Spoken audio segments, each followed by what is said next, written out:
product not yet rated. For a long time we've been able to make buildings that look good. We've been able to make cars that look very real. The level of realism goes up and up and up. With previous kind of technologies that you'd use, like facial motion capture, we didn't really ever feel that we could pull that off. You could never really tell whether someone was lying or not. With this technology, what you see is what you get. I'm always happy to help the LAPD.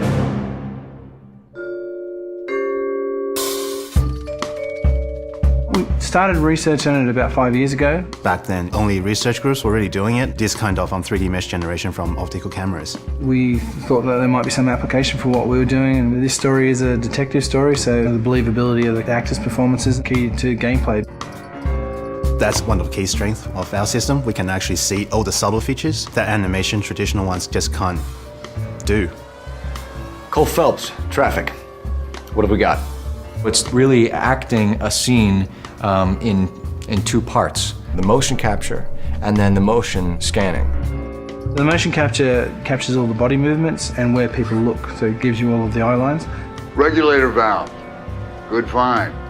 Then we'd move over to this studio where an actor would typically go into makeup in the morning and then have their hair done in a 1940s hairstyle. Then they'd come into a room and sit in the seat behind me, and what the rig does is just capture a volume around them. You've got cameras not only around, but also looking upward and downward as well. So any kind of movement is going to cut out some of the information. And they deliver their lines, and as they talk, they get processed and turned into 3D. And action. So the guys' names that I've been seeing doing the repairs on the heaters, they're fully licensed and accredited. We go from 2D videos to 3D meshes. I think you're lying, Rasik. I think some of your men aren't fully licensed. To compressed versions for the game.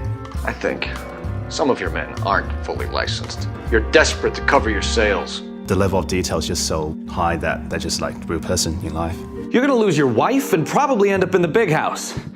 I hope she was worth it. Being in the depth analysis room is a process that most people have never experienced. It's such a new technology.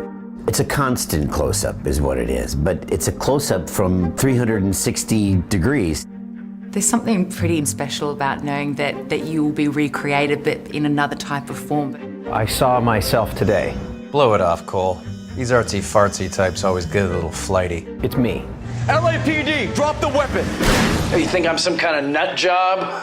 What proof have you got? A big theme of this game is dishonesty and to detect when people are lying. You couldn't have done that in the past. Why are you lying to me, Varley?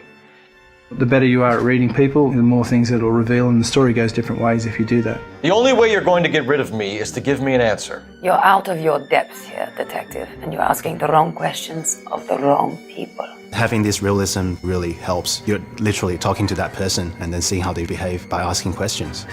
Why did you kill Mrs. Terrellson? I have no recollection of the people I have killed. So what if I took a look around that car? You can't be accusing me of nothing. You've got the wrong guy.